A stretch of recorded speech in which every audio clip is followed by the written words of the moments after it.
Blue star திரைப்படம் இது வெற்றி படமாக அக்செப்ட் பண்ண மக்களுக்கு வந்து நான் முதல்ல நன்றி தெரிவிச்சுக்கிறேன். ஏன்னா ஒரு திரைப்படம் பஸ்ஸுல் வர்த்தக ரீதியை தாண்டி மக்கள் மனதில் எந்த அளவுக்கு போயிட்டு வந்து தங்குது, மக்கள் அதை எப்படி ரிசப்ஷன் பண்ணுறாங்க, மக்கள் அதை எப்படி ஏற்றுக்கிறாங்க அப்படின்றது வந்து ரொம்ப ரொம்ப முக்கியம் அப்படின்னு நான் நினைக்கிறேன். அண்டு ப்ளூ ஸ்டார் வந்து இந்த ஃபர்ஸ்ட் டேலேருந்தே வந்து மக்கள் அதை கொண்டாடுறது, அந்த கேரக்டர்ஸை வந்து அவங்க ரிசீவ் பண்ண விதம், அப்புறம் அதில் பேசியிருக்கிற பாலிட்டிக்ஸை வந்து அண்டர்ஸ்டாண்ட் பண்ண விதம், அண்ட் வந்து அந்த படத்தை வந்து செலிப்ரேட் பண்ணது, நிறைய ட்வீட்ஸ் நான் பார்த்தேன், நிறைய மெசேஜ் எனக்கு வந்தது, அண்ட் நிறைய வீடியோஸை நான் பார்த்தேன். அண்ட் இந்த படத்தில் இருக்கிற சின்ன சின்ன கேரக்டர்ஸை வந்து அவங்க பேசுனதை வந்து கட் பண்ணி போட்டிருக்கிறது, குறிப்பாக புல்லட் பாபு, சாமு, தேன்மொழி, அதுக்கப்புறம் வந்து அம்மா கேரக்டரு, அது மாதிரி வந்து நிறைய பேரை வந்து நிறைய வீடியோஸை வந்து சின்ன சின்னதாக கட் பண்ணி போட்டு ரொம்ப நாள் கழித்து ஒரு திரைப்படத்தில் பல கேரக்டர்களில் வந்து மக்கள் வந்து இப்படி கொண்டாடி அக்செப்ட் பண்ணது வந்து ரொம்ப ரொம்ப முக்கியம் அப்படின்னு நான் நினைக்கிறேன். அது ப்ளூ ஸ்டாருக்கு வந்து நடந்திருக்கு. ஏன்னா ஒரு படம் வந்து வெற்றி படம் அப்படின்னு வந்து என்ன இப்போ ப்ரொடக்ஷன் கம்பெனி சொல்லிக்கலாம், அண்ட் வந்து நம்ம திரைப்படம் பார்க்குறவங்க இல்லை வந்து இதில் ரொம்ப க்ளோஸ் ஆனவங்க சொல்லிக்கலாம். ஆனால் மக்கள் அக்செப்ட் பண்ணுறது வந்து ரொம்ப ரொம்ப கஷ்டம். ஆனால் வந்து ப்ளூ ஸ்டார் வந்து மக்கள் வந்து இந்த அளவுக்கு வந்து யுனானிமஸாக ஒரு பயங்கரமான ஒரு சப்போர்ட்டை கொடுத்து அக்செப்ட் பண்ணது வந்து நான் ரொம்ப பெருமையாகவும் நினைக்கிறேன். நீலம் ப்ரொடக்ஷனுக்கு வந்து ரொம்ப பெருமையான படமாகவும் நினைக்கிறேன். அண்ட் ஜெய்க்கு வந்து என்னுடைய மிகப்பெரிய நன்றிகள் அண்ட் வாழ்த்துக்கள். அவனுக்கு ஒரு பெரிய பொறுப்பு இருக்குது.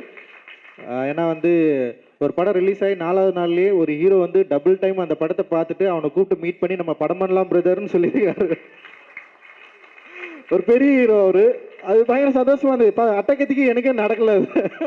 அட்டகத்தி படம் முடிஞ்சோடனே ஒரு சின்ன படம் தான் பண்ணணும்னு ட்ரை பண்ணோம். ஆனால் கார்த்தி சாருக்கு நான் சைன் பண்ணி ஓகே பண்ணிட்டேன். ஆனால் 3rd படம் தான், 2வது படம் வந்து ஒரு சின்ன படம் தான் என்னை வந்து பண்ண சொல்லி கேட்டாங்க. அப்புறம் வந்து யாராவது ஹீரோங்க உங்களுக்கு ஃபோன் பண்ணாங்களா பிரதர்னு சொல்லிட்டு என்கிட்ட கேட்டாங்க ப்ரொடக்ஷன் கம்பெனியில். யாருமே பண்ணல எனக்கு. எனக்கு என்னடா, ஏன்னா அப்போ 2-3 படம் வந்தது. அந்த படத்தை பார்த்துட்டு நிறைய ஹீரோங்க அந்த டைரக்டர்கிட்டலாம் கூப்பிட்டு பேசி படம்லாம் பண்ணாங்க, கமிட் ஆச்சு. ஆனால் என்னடா நம்மளை யாருமே கூப்பிடல அப்படின்னு சொல்லிட்டு ஒரு சின்ன ஃபீல் இருந்தது. ஆனால் வந்து பரியரும் பெருமாளில் வந்து மாரி செல்வராஜுக்கு நடந்தது. படம் ரிலீஸ் ஆன உடனே வந்து தனுஷ் வந்து அவரை கூப்பிட்டு வந்து படம் பண்ணார். ஒரு பெரிய படம் அவனுக்கு இருந்தது. அந்த மாதிரி வந்து இப்போ ஜெய்க்கு வந்து நடந்திருக்கு. அண்டு ஃப்ராங்க்லினுக்குமே அது நடந்தது. அது இன்னும் கொஞ்சம் அப்படியே தள்ளி போயிட்டுருக்கு. அண்ட் வந்து ரொம்ப சந்தோஷமாக இருக்குது. ஆக்சுவலி வந்து சரி நம்ம எதுக்காக படம் பண்ணுறோன்னு ஒன்று இருக்குது. ஆனால் அந்த சக்ஸஸ் வந்து எந்த இடத்துல திரும்ப வந்து அது கண்டினியூ ஆகும்னா அடுத்த படம் மூலமாக தான் அது வந்து கண்டினியூ ஆகும். அது வந்து உடனே ஜெய்க்கு நடக்கிறது வந்து எனக்கு பெரிய சந்தோஷம். அது அந்த வகையில் ரொம்ப மகிழ்ச்சி. அண்ட் வந்து இந்த படத்தை வந்து தயாரிக்க முன் வந்த கணேசமூர்த்தி அண்ட் சௌந்தர்யாவுக்கு வந்து ரொம்ப ரொம்ப நன்றி. ஏன்னா வந்து நான் எப்பவுமே சொல்லுவேன், நம்மளை நம்புறவங்க தான் நம்ம கிட்ட வருவாங்க, இல்லைன்னா வரமாட்டாங்கன்னு நான் அடிக்கடி சொல்லுவேன். ஏன்னா நம்ம பேசுகிற பாலிடிக்ஸ் அப்படி, நம்ம பேசுகிற அரசியல் அப்படி. நான் இப்போ என்னை யார் எப்படின்னு பார்ப்பாங்கன்னா வந்து வெறும் ரஞ்சிதா மட்டும் பார்க்க மாட்டாங்க, நான் பேசுகிற அந்த அரசியலோடு தான் என்னை வந்து பார்ப்பாங்க. சில பேர் என்னை எக்ஸ்ட்ரீமிஸ்ட்னு சொல்லுவாங்க, ரொம்ப வந்து ஐடென்டி பாலிடிக்ஸ் பண்ணுறாருன்னு சொல்லுவாங்க, இல்லை வந்து அவருடைய கேஸ்ட் ஆளுங்க கூட தான் அவர் வந்து வேலை செய்வார்னு சொல்லுவாங்க. நிறைய கதைகள் வந்து வெளியே போயிட்டுருக்கு. ஆனால் நான் இப்போ வரைக்கும் வந்து அதெல்லாம் நான் நம்புறதே இல்லை. எனக்கு என்ன பிடிச்சிருக்கோ, எனக்கு என்ன தேவையோ அதுதான் நான் வந்து தொடர்ந்து பண்ணிருக்கேன். என்னுடைய உழைப்பையும் என்னோட ஒர்க்கையும் நான் பேசுகிற அரசியலையும் நான் முழுசாக நம்புகிறேன். மற்றவங்க எல்லாரும் விட ஃபர்ஸ்ட் வந்து என்னுடைய அரசியல் தான் நான். ஸோ என்னோட பாலிடிக்ஸு நான் நம்புகிற அந்த தத்துவம் வந்து என்னை சரியாக வழிநடத்தும் நான் எப்போவுமே நினைப்பேன். அதனால் நான் யாருக்கிட்டையும் நான் போகவே மாட்டேன். யாரையும் தேடி நான் போனதே இல்லை. நான் பேசுகிற அரசியல் வந்து நிறைய பேரை என்கிட்ட கூட்டின்னு வந்து விட்டுருக்கு. நான் அப்போ தான் சொல்லுவேன், என்ன நம்புகிற, என்னை அக்செப்ட் பண்ணுற, நான் பேசுகிற பாலிடிக்ஸை புரிஞ்சுக்கிறவங்க தான் என் கூட சேர்ந்து ஒர்க் பண்ண முடியும். இல்லை வந்து வேறு யாரும் என் கூட சேர்ந்து வந்து ஒர்க் பண்ணுறது வந்து அவ்வளோ கஷ்டம்.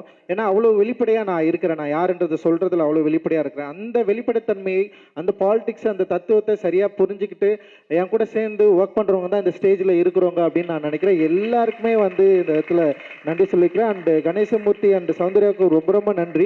ஏன்னா அவங்க ஒரு டிஃப்ரெண்ட்டான ஒரு இடத்துலேருந்து வராங்க.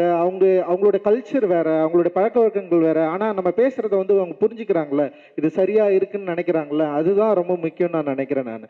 ஸோ அவங்களுக்கு நான் மிகப்பெரிய நன்றி நான் இந்த மேடையில் தெரிவிச்சுக்கிறேன். நிறைய படம் ஒர்க் பண்ணிட்டு இருக்காங்க. மலைன்னு சொல்லிட்டு ஒரு படம் யோகி பாபு வச்சு வந்து முடிச்சிருக்காங்க. அண்ட் வந்து நிறைய திரைப்படங்களை பண்ணிட்டுருக்காங்க. எல்லாமே புது இயக்குனர்கள் நடிகர்களை வச்சு நிறைய ஒர்க் பண்ணிட்டுருக்காங்க. நிச்சயமாக வந்து பெரிய வெற்றிகள் தொடர்ந்து நீங்கள் பெறுவதற்கு என்னுடைய வாழ்த்துக்கள். நன்றிமா.